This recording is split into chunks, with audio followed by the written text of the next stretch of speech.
नमस्कार दोस्तों, एक बार फिर हमारे YouTube चैनल में आप लोगों का हार्दिक स्वागत है। लेटेस्ट अपडेट निकल कर आई कि 1 करोड़ से ज़्यादा केंद्रीय कर्मचारियों पेंशन भोगियों के लिए आ गई है बड़ी खबर। केंद्रीय कर्मचारियों के 18 महीने के बकाया डीए एरियर पर आई नई अपडेट। जानिए कब मिलेगा कर्मचारियों को पैसा। दोस्तों, केंद्रीय कर्मचारियों पेंशनर्स के महंगाई भत्ते और महंगाई राहत के एरियर के तौर पर 34,000 करोड़ रुपए से ज़्यादा का भुगतान कब किया जाएगा, हम आपको सब डिटेल में बताएंगे कि कर्मचारियों को बड़ी खुशखबरी कब मिलने जा रही है। अगर आप हमारे चैनल पर फर्स्ट टाइम विजिट कर रहे हैं तो चैनल को लाइक कर दीजिए, सब्सक्राइब कर दीजिए, साथ ही साथ बेल आइकन को भी बजा दीजिए ताकि गवर्नमेंट या पेंशन से संबंधित जितने भी न्यूज आती हैं उनकी नोटिफिकेशन आप लोगों के पास तुरंत पहुँच के। तो करते हैं वीडियो को स्टार्ट बिना किसी देरी के। दोस्तों, जून में प्रधानमंत्री नरेंद्र मोदी की सरकार का तीसरा कार्यकाल शुरू होने के बाद केंद्रीय कर्मचारियों की नेशनल काउंसिल की ओर से इस बारे में प्रस्ताव मिला था, जिसमें शामिल 14 मांगों में से एक महंगाई भत्ते एरियर से जुड़ी मांग भी थी। इसमें सरकार से मांग की गई थी कि वो 18 महीने का डीए एरियर कर्मचारियों को दे दे।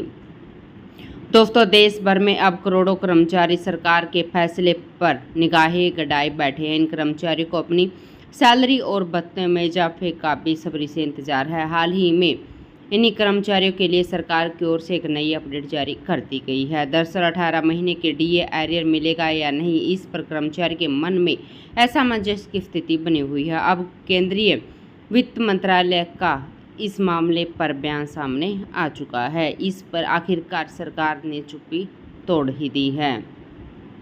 दोस्तों, 2020 के बाद से अटका यह मुद्दा कर्मचारी का सवाल बन गया। इस सवाल पर अब सरकार के जवाब का ही इंतजार है। पेंडिंग पड़े महंगाई भत्ते और महंगाई राहत जारी करने की योजना पर संसद के 2 सदस्यों ने एक बार फिर से पूछा कि क्या सरकार लंबित 18 महीने के डीए एरियर प्रदान करने की मांग पर सक्रिय विचार कर रही है। तो इस सवाल के जवाब में केंद्रीय वित्त राज्य मंत्री पंकज चौधरी ने संसद में लिखित उत्तर में कहा कि केंद्र सरकार के कर्मचारी पेंशन भोगियों को 1 जनवरी 2020, 1 जुलाई 2020 और 1 जनवरी 2021 से देय महंगाई भत्ते और महंगाई राहत की 3 किस्तों को फ्रीज करने का निर्णय कोविड-19 के दौरान लिया गया था, जिससे आर्थिक व्यवधान पैदा हुआ ताकि सरकारी वित्त पर दबाव कम किया जा सके।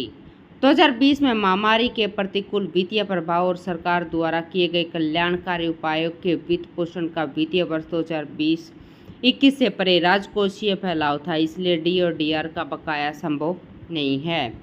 दोस्तों, आपकी जानकारी के लिए बता दें कि यह मुद्दा तब शुरू हुआ था जब कोरोना महामारी के कारण केंद्र सरकार ने जनवरी 2020 से जून 2021 तक 18 महीने के लिए डीए और डीआर का भुगतान लंबित कर दिया था। इस पर राष्ट्रीय परिषद, केंद्र सरकार के कर्मचारियों के लिए संयुक्त सलाहकार तंत्र और भारतीय प्रतीक्षा मजदूर संघ ने केंद्र से महामारी के दौरान रोके गए बकाया को जारी करने की मांग की थी।